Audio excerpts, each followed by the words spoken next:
ہماری غلط فہمیاں ہیں، کوئی تو ہو جو ہماری غلط فہمیاں دور کرے۔ خیال بدل جائے تو منظر بدل جاتا ہے۔ بھائی صاحب کا ایک بڑا پیارا فکرہ ہے کہ جس کا جو خیال ہے اس کا وہی حال ہے۔ خیال اچھا ہے تو حال بھی اچھا ہے، اور اللہ کی نعمتوں میں سب سے بڑی نعمت حسن خیال ہے۔ یہ اس دن بھی میں ڈیٹیل میں نہیں جاؤں گا، پیشنٹس ہوتے ہیں، لیکن میں ان سے اجازت لیتا ہوں کہ ان کا یہ جو آپ بیتی ہے وہ میں لوگوں سے شیئر کروں تاکہ لوگوں میں امید بڑھے۔ ایک خاتون میرے پاس آئیں، کچھ ان کے ساتھ بڑی زیادتیاں ہو گئی تھیں اور وہ دل میں نفرت لیے بیٹھی تھیں، اور جس کے لیے نفرت لیے بیٹھی تھی وہ فوت ہو چکا تھا۔ تو جب میرے پاس آئیں انہوں نے گلے شکوے کیے، تو میں نے کہا کہ حضرت واصف علی واصف رحمۃ اللہ علیہ ارشاد فرماتے ہیں کہ اگر اللہ قیامت کے دن تم سے پوچھے کہ پہلے کس کو جنت میں بھیجوں تو تم نے اس کا نام لینا ہے جس کو تم نے جہنم میں بھیجنا۔ ایک مہینے بعد جب لوٹ کے آئیں تو انسان بدل چکا تھا، چہرے پہ رونق، آنکھوں میں نور۔ تو مجھے کہتی ہیں کہ ڈاکٹر وسیم جب میں یہاں سے اٹھ کے گئی، پہلے تو میں گھر کی طرف جا رہی تھی، مجھے آپ کی بات ہضم نہیں ہوئی، لیکن پھر میں نے گاڑی موڑی اور میں قبرستان چلی گئی، اور میں اس کی قبر کے سامنے کھڑے ہو کے میں نے کہا کہ جو تو نے میرے ساتھ کیا معافی کے قابل نہیں ہے، لیکن جا تجھے اللہ کی رضا کے لیے معاف کرتی ہوں۔ اور کہتی ہیں کہ اس رات میں اتنی میٹھی نیند سوئی کہ مجھے دوائی لینے کی ضرورت بھی نہیں پڑی۔ یہ جو نفرت ہے نا، ظرف دکھانا ہے، اور اتنی کوئی بڑی بات ہے ہی نہیں۔ مقصد بندہ ہے تو نتیجہ بھی بندہ ہے، مقصد اللہ ہے تو نتیجہ بھی اللہ ہے۔ تو سب سے پہلے تو ہم نے اپنی توقعات کو مومن کرنا ہے، زندگی مومن ہو ہی جائے گی۔ اصل میں ہماری توقعات مومن نہیں ہو رہی، ہم نے ایکسپیکٹیشنز اتنی بڑھا دی ہیں، ہر کسی سے ہم توقعات رکھتے ہیں سوائے اللہ کے۔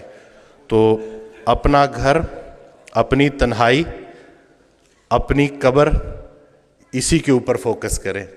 ہر انسان سے اس کا اپنا پوچھا جائے گا۔ جس شوہر کو اپنی بیوی میں صرف برائیاں نظر آ رہی ہیں، اصل میں اس کو اپنی تمام برائیاں اپنی بیوی میں نظر آ رہی ہیں۔ اچھے شوہر کو اپنی بیوی اچھی لگے گی، برے شوہر کو اپنی بیوی برے لگے گی۔ اب بتاؤ بیوی اچھی لگتی ہے یا بری لگتی ہے؟ یہ نہیں کہ سارا کا سارا فوکس ادھر کر دیا، جھگڑا ہی نہیں کرنے دیتے، سارے جھگڑے ہی ختم کر دیے الحمدللہ۔ جھگڑا جو ہے نا وہ دو بندوں کا نام ہے، صلح ایک بندے کا نام۔ ابھی ریسنٹلی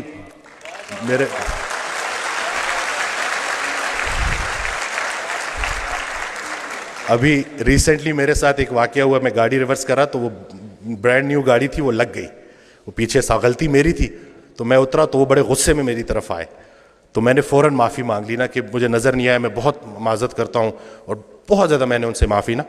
تو ابھی وہ غصہ ان کا ایک دم سے اتر گیا، کہتے ہیں آج کل معافی کون مانگتا ہے؟ تو میں نے کہا جی وہ نقصان چھوڑے، نقصان کو اپنا نمبر دے اور رابطے میں رہیں گے۔ تو میرا بڑا دل تھا میں ان کو بولوں کہ اگر کوئی معافی منگوانے والا پیچھے کھڑا ہو تو بندہ ضرور معافی مانگتا ہے۔ تو یہ کسی کے حوالے سے زندگی گزارنا کتنی آسان ہو جاتی ہے، اگر ہمیں پتہ چل جائے تو ہمارے سارے جھگڑے ختم ہو جائیں۔ میں تو جو میں نے آڈیوز میں جو سنا ہے نا کہ جنہیں ہم رخصت کرتے ہیں وہی ہمارا استقبال کریں گے، تو حضرت واصف علی واصف رحمۃ اللہ علیہ کی میں آڈیوز سنتا ہوں تو اس میں انہوں نے جو ہمارا فوکس ہی چینج کر دیا ہے کہ جب ہم وہاں پہ جائیں گے تو جن کو ہم پیچھے چھوڑ کے آئے تھے وہ ہمیں آگے ملیں گے، تو اب ان کے لیے کیا لے کے جا رہے ہو؟ تو اپنے والدین کے لیے صدقہ جاریہ بننا ہے، اور یہ چھوٹی سی زندگی ہے، اس میں الجھنا نہیں ہے۔ آسانیاں دو، آسانیاں ملیں گی۔ ہر وہ نیکی جو تم دوسرے کے ساتھ کرتے ہو اصل میں اپنے ساتھ کرتے ہو، ہر وہ بدی جو تم دوسرے کے ساتھ کرتے ہو اصل میں اپنے ساتھ کرتے ہو۔ اسلام کوئی بات نہیں ہے جو پڑھ کے سنانی ہے، اسلام ایک کام ہے جو کر کے دکھانا ہے۔ تو اللہ پاک ہمیں استقامت دے کہ یہ